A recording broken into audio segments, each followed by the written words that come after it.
and 314 for a shooting at Century Theaters. They're saying somebody's shooting in the auditorium. Roger, keep your fires west of the smoke. You're cleared hot. An officer hit. Send me the world. Don't go over that fence. Don't go over that fence. Grab the shotgun again. Welcome to Tactical Tangents.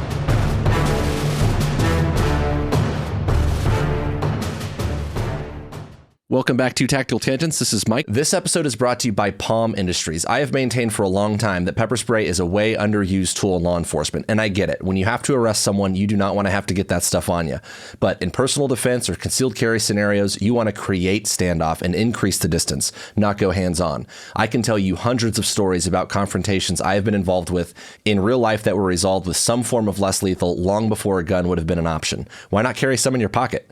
Palm pepper spray is small, easy to carry, and it's effective. If you need something in between harsh words and a gun, this is a $12 solution. It's available on Amazon, makes a great gift. Go check them out at palmpepperspray.com. That's palm, P-O-M, pepperspray.com.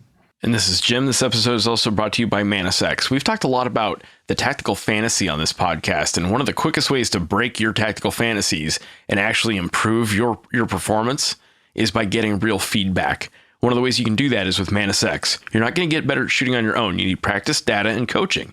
And you need to make the most of your ammo with good live and dry fire training. Manus is a family of training devices that tracks you while you train.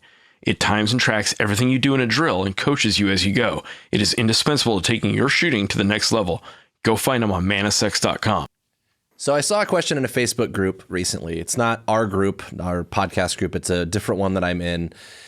And I thought, man, we could make an entire episode out of this, Jim. So maybe we should go ahead and do that. What's your EDC?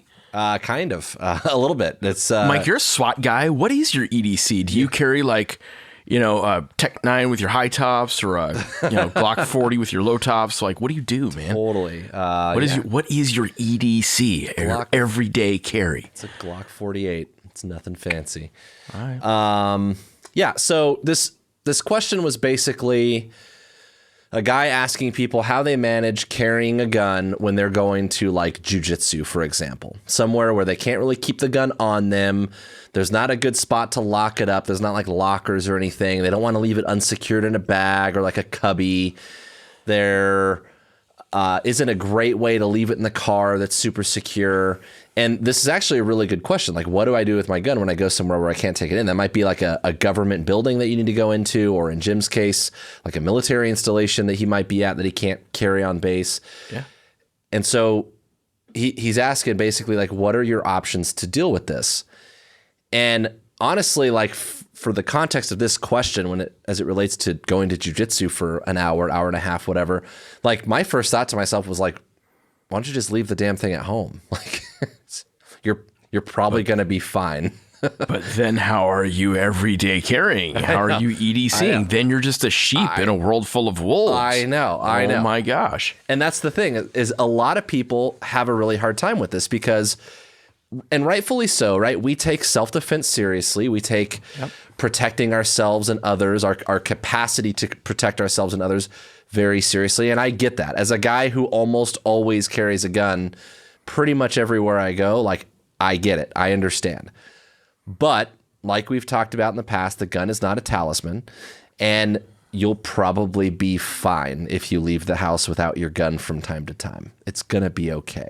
Like, it probably is going to be just fine. Naturally, it's going to be the time that you don't, that's something like I left my house to go pick up my kid one day from his mom's, and there was some guy like decided he wanted to road rage with me on the freeway, and he was trying to like wave me into the gas station parking lot when we got off the freeway. And I'm like, of course, the day that I leave real quick to go get my kid, I don't have my gun on me, but those are anomalies, right? They don't happen all the time. And the reality is you'll probably be okay 9 times out of 10. So I hit up Jim and I was like, man, we've done like whole episodes on risk management, and it turns out there's like a whole formal process. And we've talked about that before on the show. And this process is like, identify the hazards, assess the risk, evaluate, implement risk control measures, reassess. And maybe this topic or this question is one that we can actually walk through that process about whether or not I should take a gun with me or whether or not I should carry a gun. Yeah, and like a lot of processes, you don't follow it off a cliff, but it is a framework. It's a way of looking at the world that might help bring clarity when you have a dilemma. And that's what this is. This is a dilemma. Generally speaking, I want to have a gun with me because I want to be able to have some options if things get weird, right? On the other hand, can't always carry a gun. I live in the real world, and the real world has metal detectors. It's a pain in my butt. And unlike Mike, I don't have the legal authority to carry a gun in most settings, right? Whatever state I happen to be stationed in at the moment, I'm subject to that state's laws. And one of my biggest misconceptions about the military, I thought everyone in the military carried a gun. Turns out people in the military aren't allowed to have guns in most cases, which once you've been around enough people in the military, you're like, well, maybe that's smart. I kind of get it, yeah. Yeah. But it is ironic. Like, I at various times I've worked with Navy SEALs and people like Navy SEALs and watching them get searched on their way into their compounds. I'm like, okay, all right, fine, whatever. So a big theme on our show, like Mike said, is risk management, and a big theme in the tactical universe is daily carry, everyday carry.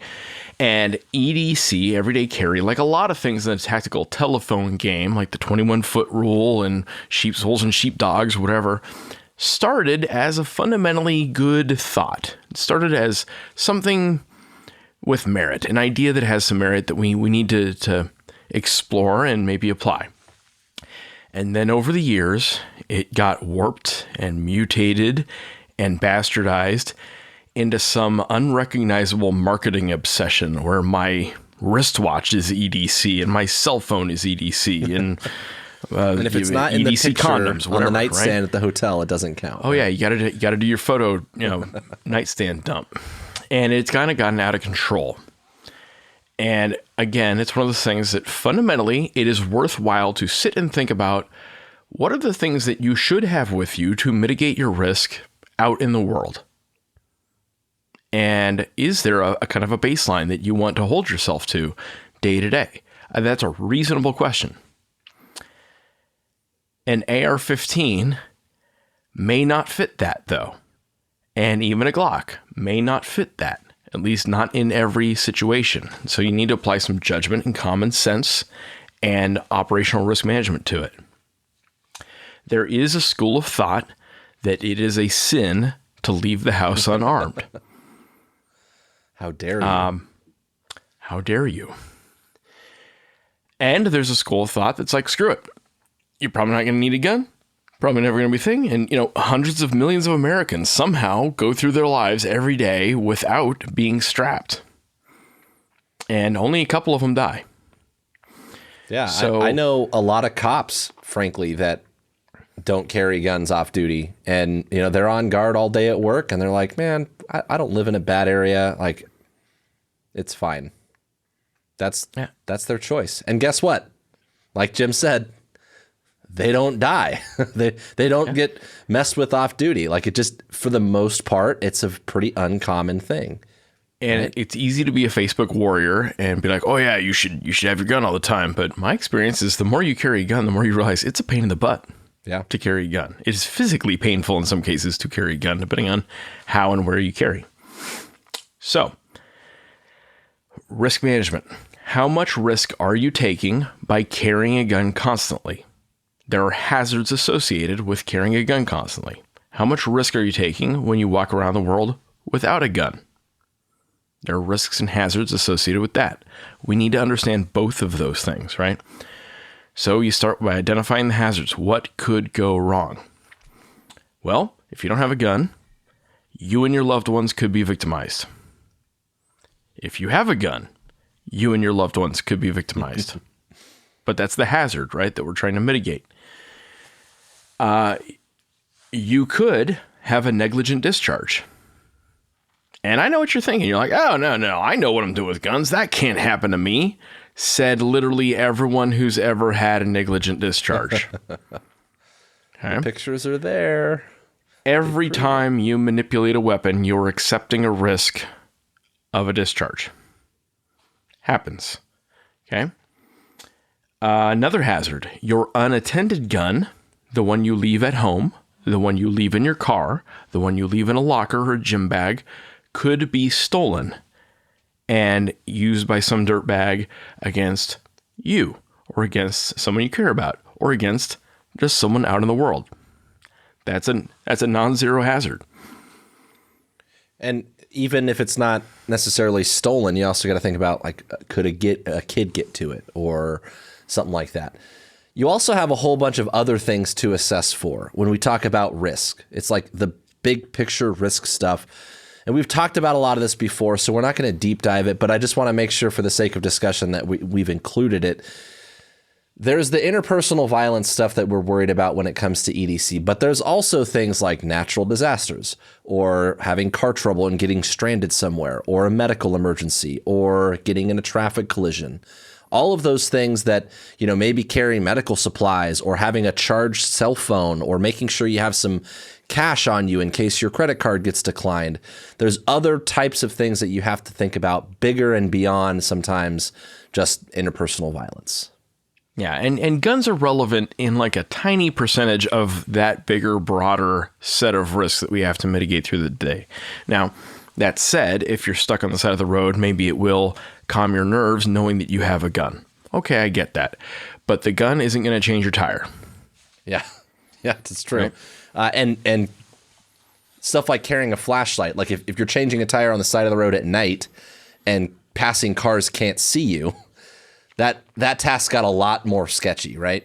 Oh, yeah. The other thing to consider as far as hazards and risk goes is, like, Jim mentioned that there are some hazards to carrying the gun, right? People getting access to it that you don't want if it's unattended, a kid getting a hold of it, an ND. You also have to consider some of the risks associated with, like, well, is it legal to carry wherever I'm going to go?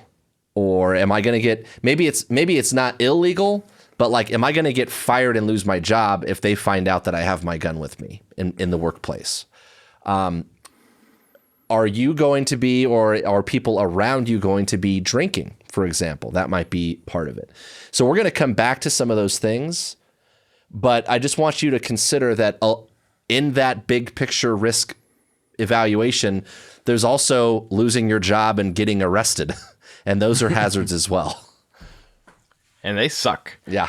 So when you look at each of one of those hazards, think about and have a sober, honest review of what's the likelihood of that hazard and what's the severity of that hazard. And those two things together about any one hazard gives you risk, right? Probability, severity of any given hazard.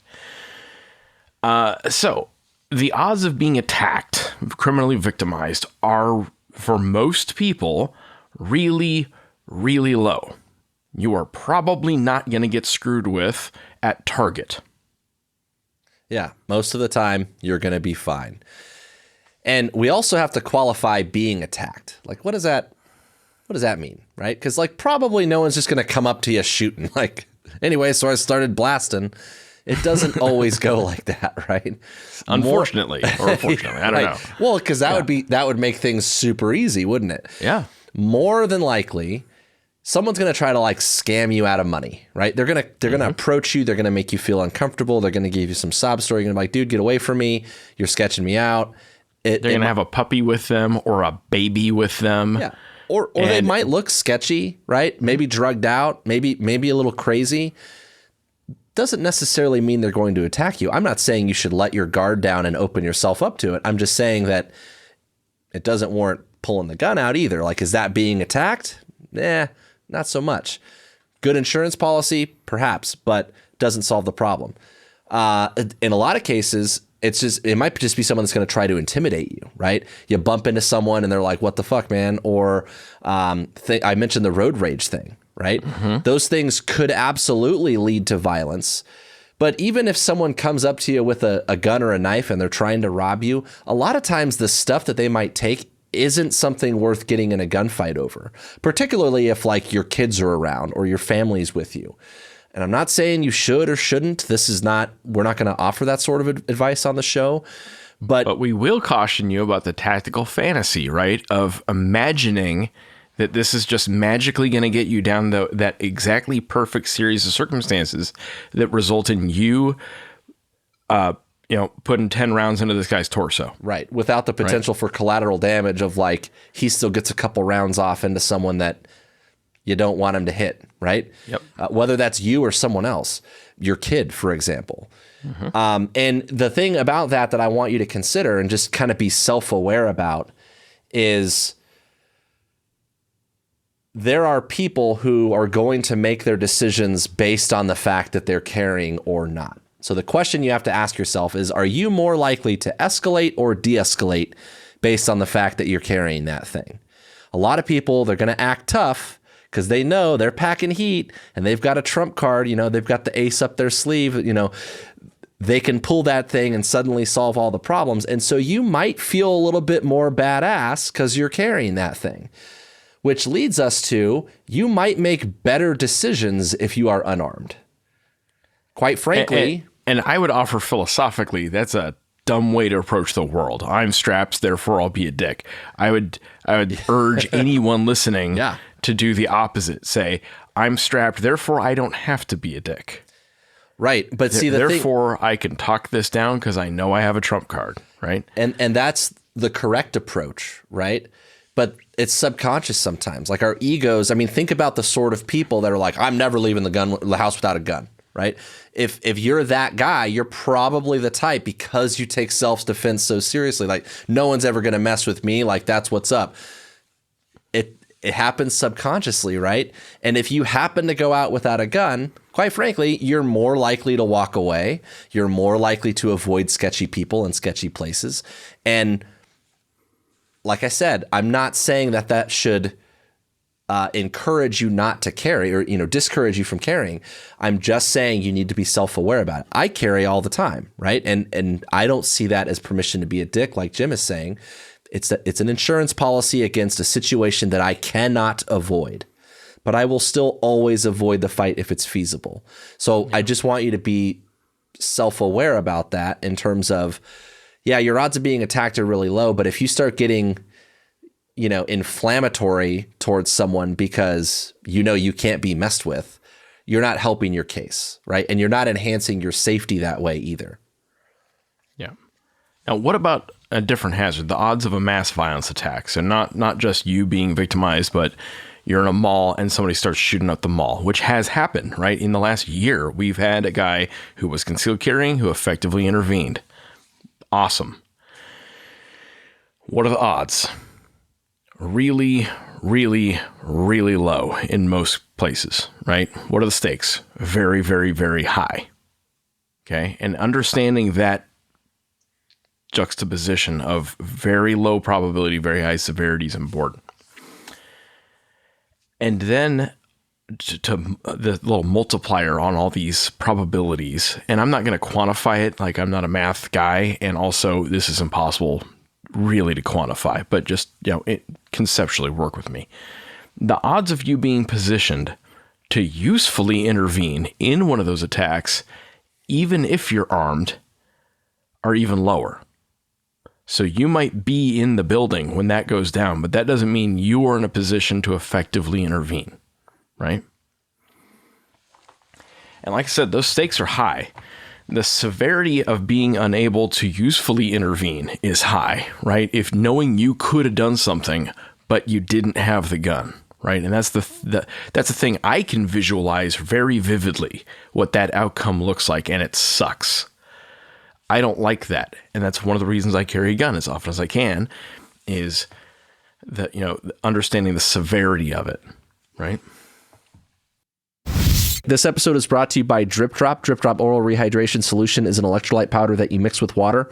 It was formulated by a doctor for quick absorption. I work in the desert, and it only takes a few hours in the heat, wearing body armor, carrying around a bunch of gear before I start feeling like crap and fall behind the curve in dehydration. Drip Drop keeps you in the fight so you can finish the mission and rehab for the next one. Go get you some at dripdrop.com or on Amazon, or ask your supply guy to find it for you.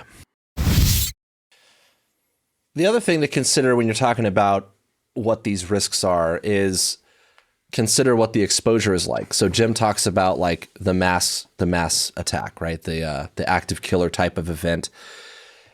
If you're going somewhere that's heavily populated, it might have a different risk evaluation than you're going to your buddy's house for some drinks, right? Or I'm going to go have dinner at a family member's house, right? It's going to be fine. Like my exposure going to, across the river and through the woods to grandmother's house is like the drive there and back. But once I'm there, it's going to be fine, right?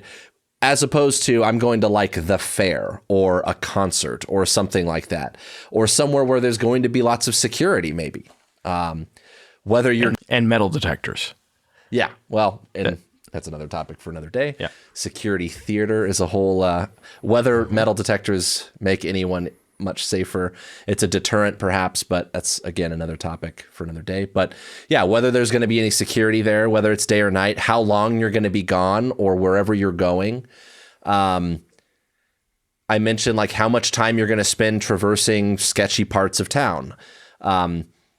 If you're going to be spending time in an area where trouble is more likely, that changes things a little bit as opposed to just like passing through. So consider what your exposure is like. And remember that probability is cumulative. So over time, the probability will build. The odds on any given day are low, but the odds over enough days get higher and higher and higher. The example I like is wearing your seatbelt in your car. Do you need to wear the seatbelt in your car? Yes, you do. But the odds of needing it are very, very low. On any given drive, your odds are very low. Most of our listeners have never needed their seatbelt. You could have lived your whole life up till now and not wearing your seatbelt, and you were probably just fine. Even if you've been in a crash. Yeah.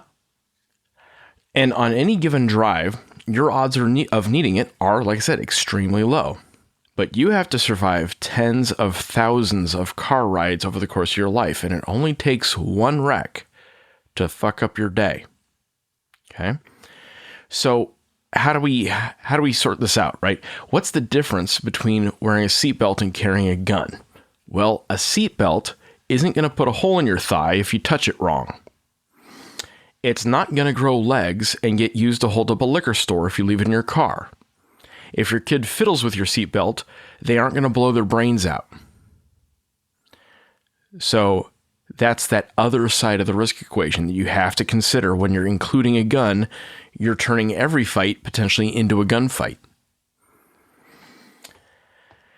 So you need to consider that in your calculations. And then you need to come up with some risk control measures. What can I do to dial down the severity or dial down the probability of the hazards I've identified, right? Get training, carry a good holster, be thoughtful about when and where and how you carry. So you got some choices, right? You can carry all the time. Just say, yep, it is a sin to walk outside of my house without a gun. Even in my house, I'm going to carry a gun. In the shower, I'm going to carry a gun. It's going to get awkward, but I'm going to do it. That's fine. You can do that. Okay. But you need to ask yourself a couple questions if you're going to do that. First off, are you going to carry even where it's prohibited? There are places I can't carry a gun. There are places even Mike can't carry a gun for good reasons. And a lot of times. Okay. And, obviously we're never going to suggest that you should be breaking the law, but I know people do. And it's all fun and games until you're in prison. So there's that. Yeah. Okay. It's all fun and games. Also a risk, right? Also a hazard. Yeah, there are things that happen in prison that I don't want anything to do with, right? Yeah. And it's all fun and games until there's a metal detector you weren't expecting or a checkpoint you weren't expecting, because random security is a tactic, right? And a term you'll hear sometimes when people talk about this online as well, non-permissive environment. Well, the term non-permissive means different things to different people. In my world, non-permissive means your very presence might get you hurt, right? Like someone like me should not be walking around in Iran. That's a non-permissive environment for someone like me, right? And in that case, maybe I do need to be strapped. Whereas non-permissive in the concealed carry world means a gun is not permitted there. Okay, cool. So what are you going to do even in those environments? How are you going to store it? How are you going to keep it? What are you going to do with it when you come across one of these boundaries where you really can't or shouldn't carry a gun? Okay. Next option. You carry, generally speaking, but you take the gun off and you put it somewhere when you're going somewhere you can't carry, when you go to the jiu-jitsu gym or when you go to your kid's preschool, whatever, right? What that almost always means is leaving your gun in your car. And leaving your gun in your car is not ideal. Like, at best, it's not ideal. Yeah. And very often it's straight up dumb. Okay. You have all the risks that come with moving your gun around with you in the real world. You have all the risks that come with administratively handling a loaded gun, and all the risks of leaving it behind. And most people who leave their gun in their car leave their gun unsecured in their car. And then they're just offering it up to whoever breaks into their car. No layers of security there. Nope. So I don't love that. Okay. Another option, just never carry. Just live your life without a gun. You know, go, what's the word? The pacifist route. Use your words. Well, that is an option. Well, cool. Let's evaluate that. Well, like I said, there may come a time when you really wish you had it, right? And most of the people who listen to this podcast, most of the people in the tactical communities see the obvious problems with that. There's also, you have to consider the difference between, you know, some people don't carry because that's just not their thing, right? And that can be because they don't want the risk. It could be because they're just ignorant or naive to the hazards around them, right? It could be because they don't want to be on guard all the time and they accept some of that risk. The whole point of this process is to be thoughtful and intentional about it, right? It's to sit down and go like, okay, I'm going to jiu-jitsu. Do I need the gun? Like, is it going to be okay if I don't take, right? Like, you could be thoughtful about it. Consider like, well, where is the gym at? Where am I going to be? Is there somewhere there I can lock it up?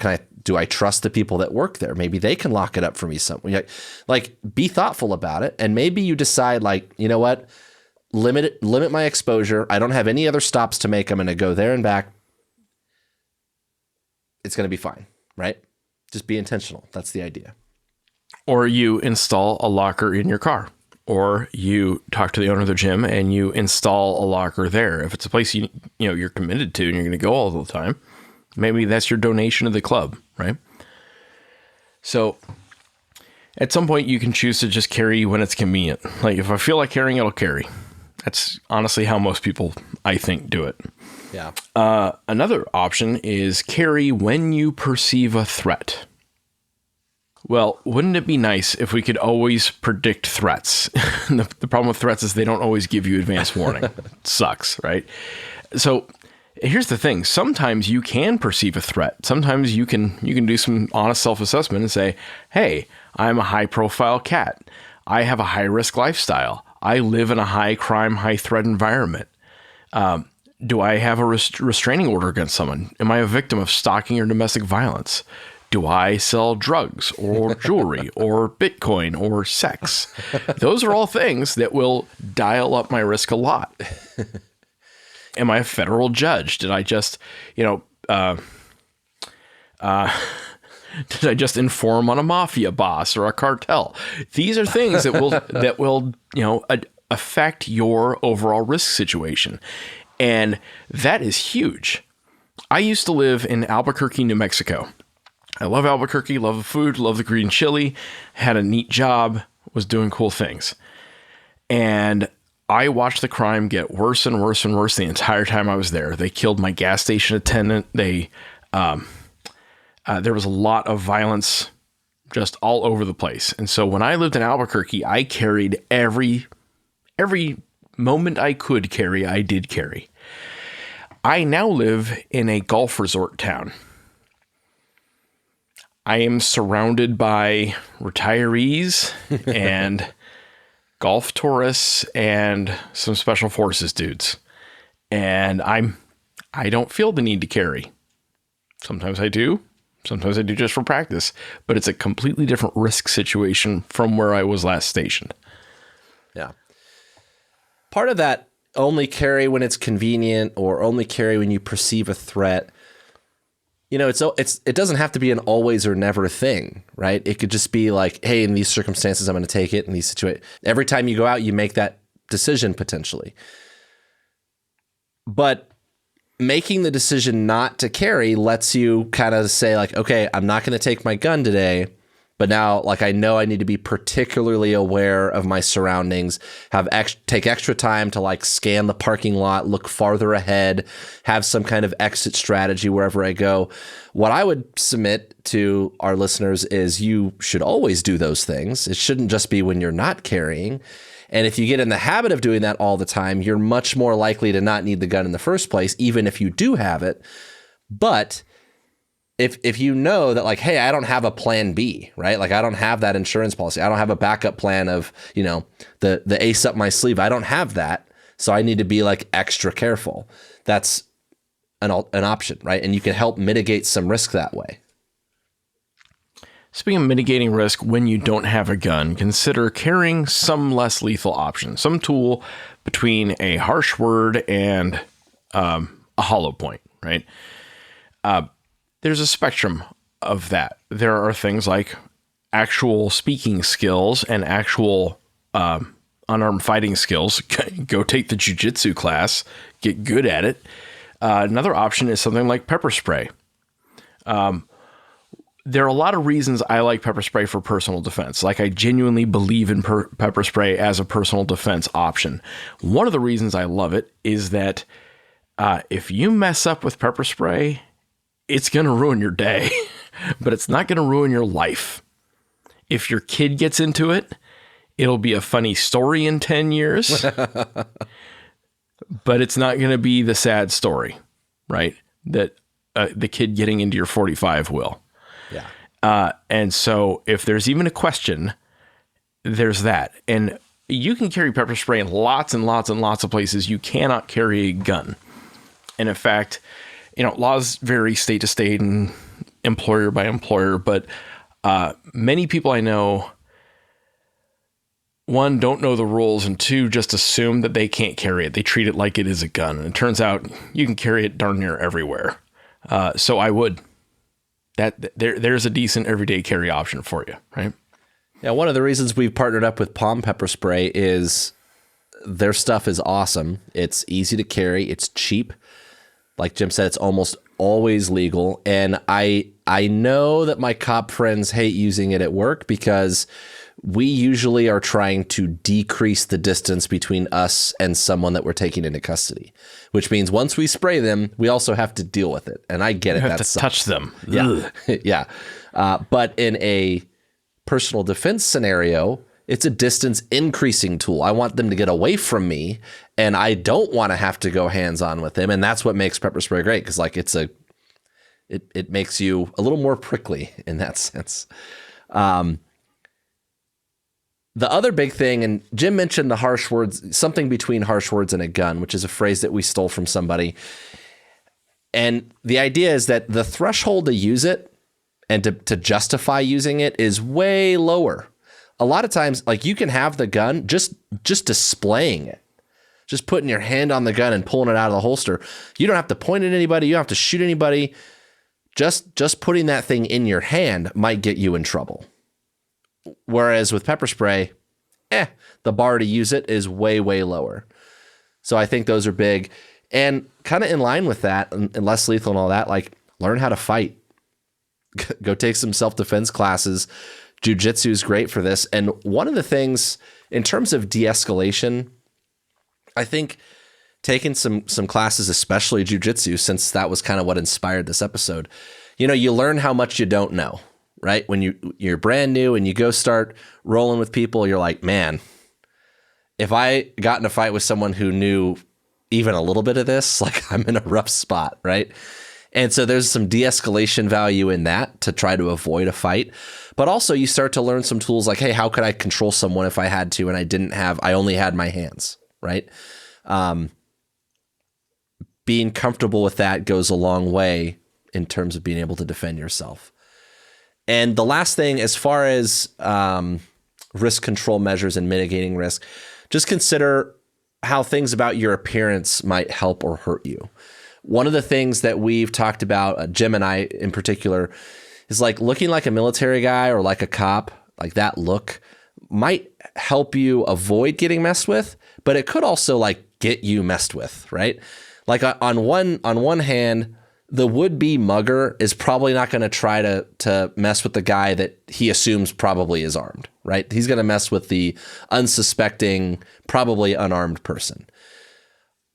Depending on the neighborhood you're in, looking like a cop off duty without your friends might bring you a lot more trouble. If you look like the cop on like the bus, you might be the first guy someone messes with, right?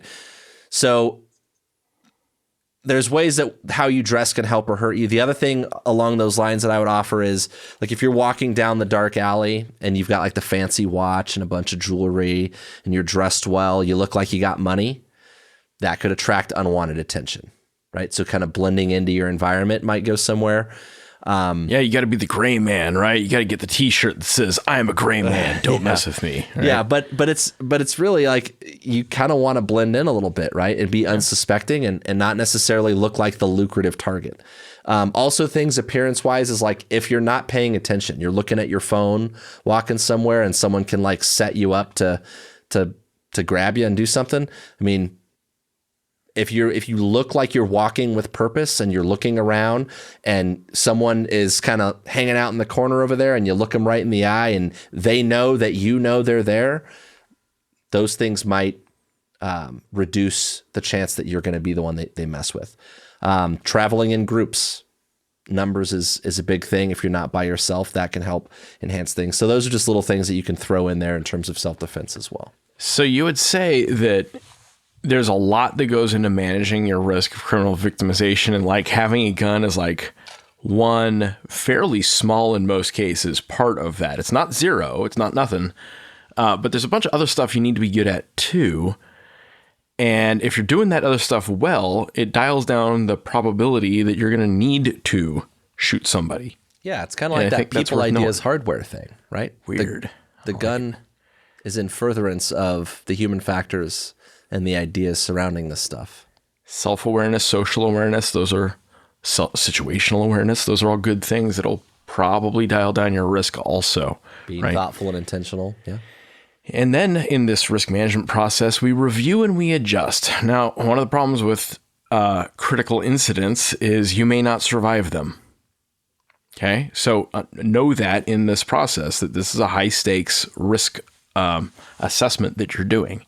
But generally speaking, you can after try carrying a gun all the time and see how it goes. Try never carrying a gun and see how it goes. And inform your decision with good intel.